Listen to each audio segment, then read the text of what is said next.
Your favorite rapper's time, your favorite movie star's time, your favorite's time. Czar in the Dark spoke with Cleo again today. Great conversation. She's always an awesome person. I'm not always going to tell y'all when we conversate what we conversate about, but this brought something else to my mind. All in attendance, if you showed up to that situation to support Ja, wristbands and booklets on deck. I have people saying they were there, and I don't think you were there. People claiming they were there all day. Wristbands and your booklet on deck now. That's off the rip. We're done playing with that. That's off the rip. Greatest nation since United Nations. Ask them for their wristband and their booklet on deck with them wearing it. Period. That's all we're going to say to y'all.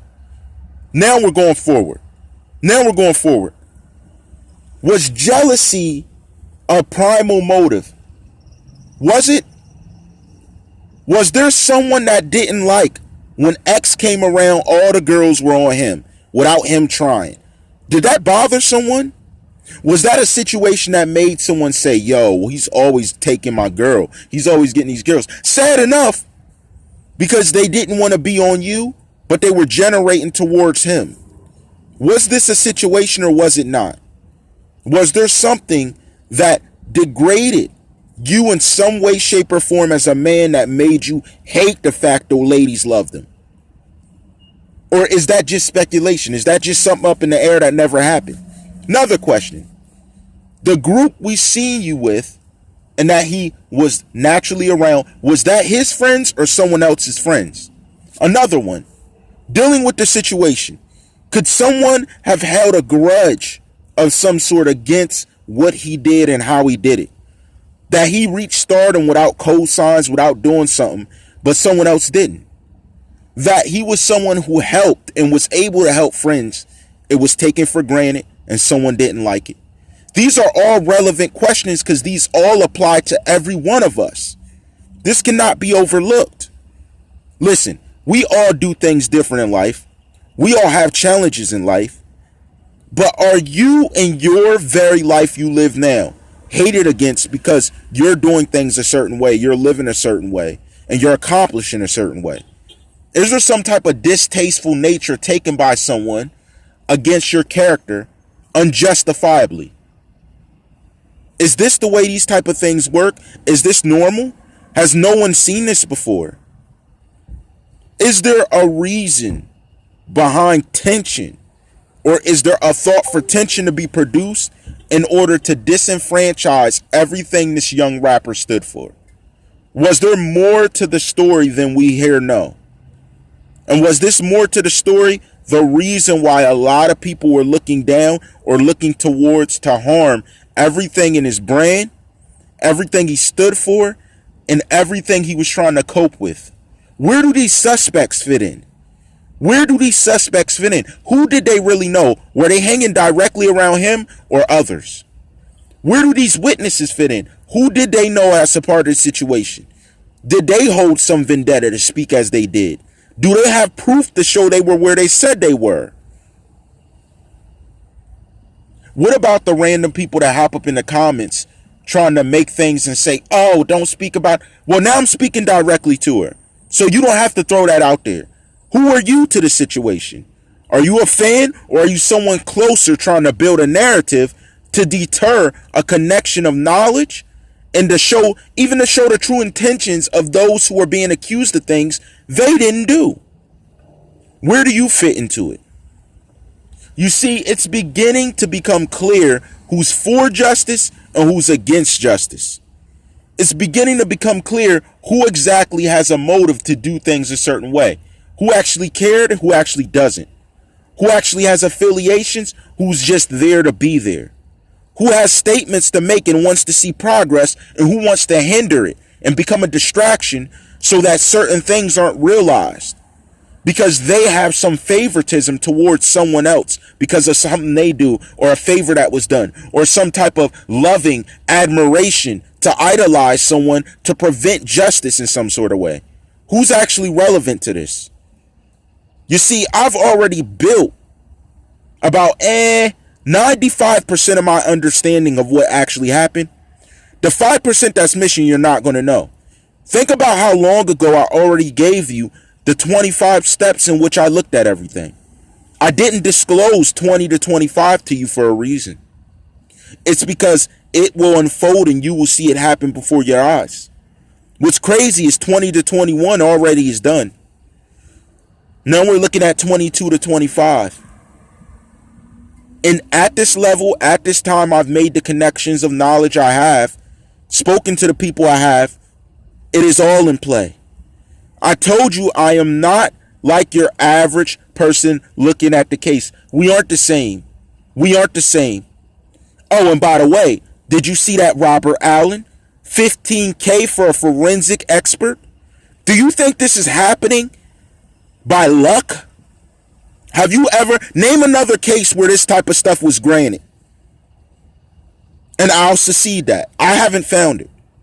Name another case where a person accused even went through the trouble to do this. Name it. You see, when there's more to the picture, as I stated, the people that were involved would have definitely moved differently. There would have been a different set of values, different set of actions.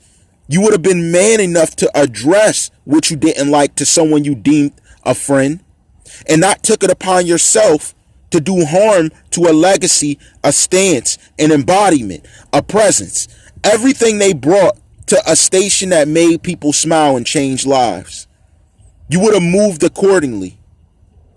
You would have moved accordingly. But you didn't.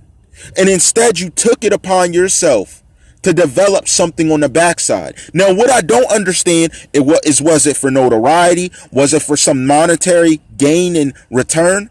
Even having the messages you sent personally on the side to people that in a suspect way, we can build to make some type of motive and understanding.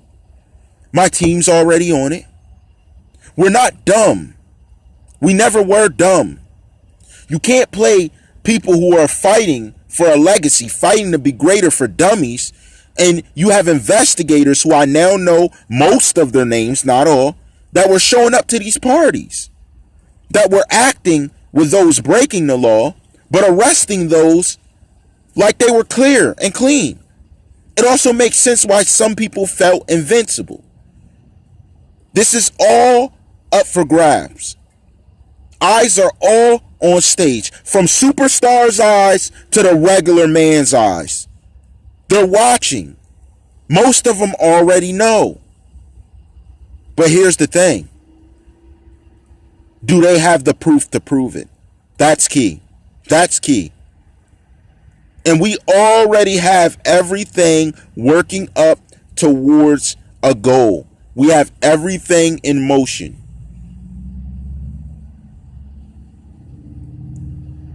What did you look to gain from doing this? What really did you think? Would that change the type of stardom you brought, the talent you brought to assault someone? That's not sensible. Do you gain powers from assaulting someone? That makes no sense. Does it make someone a boss because they force someone else's hand to do something that they themselves cannot do? Does that make them a boss, truly? Yet everyone wants to say what the new mafia is. Everyone wants to think of mafia. United Nations, the greatest nation since. That's not a mafia? No. Your mafia is greater than that mafia? Tell me. No, tell us. We'd all like to know. We'd all like to know. And we're waiting for you to say it. All you have to do is say it. Just say it. See, you don't understand. The same way you work on procedures, so do I. I need you to say certain things. Say it. Say it. Say it. If you're greater than that, say it. That's all I need. Say it. I'll applaud you. I'll make sure everyone applauds you. Just say it. That's all I want you to do. Just say it. You're the man. Say it. Say it. We are. Say it. Say it openly. Say it openly. Don't whisper it. Don't send it. Shh, no. Say it. That's all I need you to do now. Say it. Say it. Please. Please. Say it, please. Pretty please. Say it. All rights reserved.